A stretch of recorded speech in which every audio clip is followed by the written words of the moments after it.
राहुल गांधी ने एक बार फिर विदेश में संघ को लेकर जहर उगला है। राहुल ने आरएसएस को फासिस्ट संगठन बताया है। वर्जीनिया में एक कार्यक्रम में भारतीय प्रवासियों से बातचीत करते हुए कांग्रेस नेता ने कहा, आरएसएस कह रहा है कि कुछ राज्य, भाषाएं, धर्म और समुदाय दूसरों से कमतर हैं। इसी बात को लेकर लड़ाई है। हमारा मानना है आप सभी का अपना इतिहास, परंपरा और भाषा है। उनमें से हर एक उतनी ही महत्वपूर्ण है जितनी कोई अन्य। अगर कोई आपसे कहे कि आप तमिल नहीं बोल सकते तो आप क्या करेंगे? आपको कैसा लगेगा? आप कैसे प्रतिक्रियाएं देंगे? यही आरएसएस की विचारधारा है कि तमिल, मराठी, बंगाली, मणिपुरी सभी निम्नतर भाषाएं हैं। भारत में सब कुछ एक साथ चलता है। अगर कोई थाली के सामने बैठकर कहे कि चावल दाल से ज्यादा महत्वपूर्ण है और सब्जी सबसे कम महत्वपूर्ण है तो क्या होगा? भाजपा यही करती है। राहुल गांधी के इस बयान पर आचार्य प्रमोद कृष्णम ने पलटवार किया। उन्होंने कहा कि जो व्यक्ति आईएसआईएस के और आईएसआई के साथ होगा वो आरएसएस का विरोधी होगा। साथ ही राहुल पर निजी हमला करते हुए कहा कि राहुल गांधी जी अगर गांधी परिवार में पैदा ना होते, राहुल गांधी जी अगर नेहरू गांधी खानदान के चश्मो चिराग ना होते तो इस देश में उन्हें कोई चपरासी की नौकरी भी नहीं देता।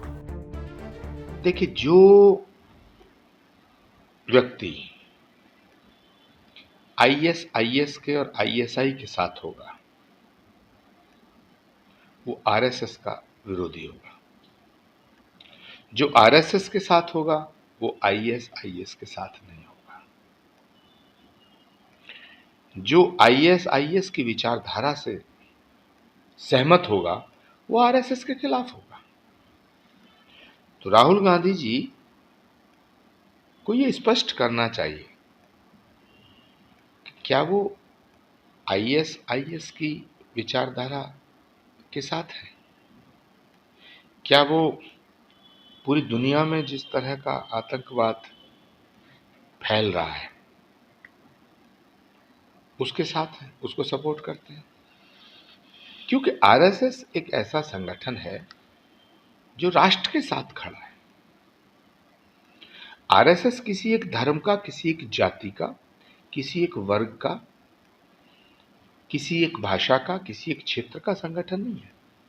वो राष्ट्र के साथ खड़ा है, राष्ट्रवादी संगठन है। आरएसएस की प्रार्थना भगवान राम की प्रार्थना, भगवान कृष्ण की प्रार्थना, ओम जय जगदीश हरे या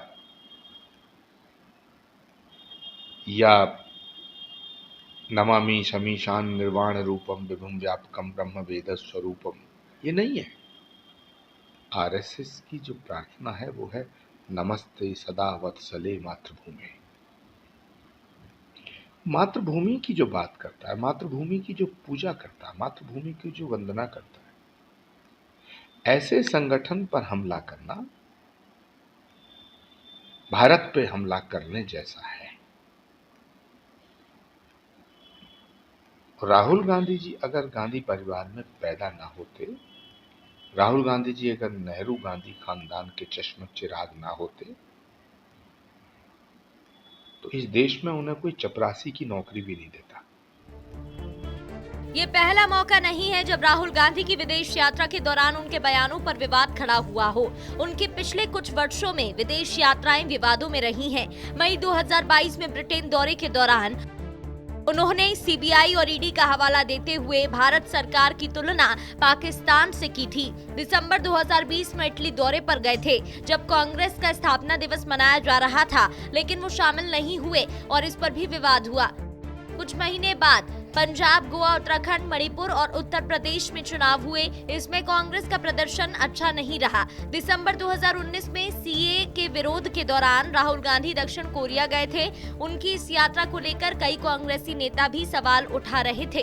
अक्टूबर 2019 में हरियाणा और महाराष्ट्र चुनाव से केवल 15 दिन पहले कंबोडिया चले गए थे। बीजेपी ने तब कहा था कि वो पर्सनल टूर पर बैंकॉक गए हैं। राहुल गांधी का हालिया अमेरिका दौरा खासा चर्चा का विषय बना हुआ है, क्योंकि वो इस बार नेता प्रतिपक्ष बनने के बाद पहली बार विदेश दौरे पर है।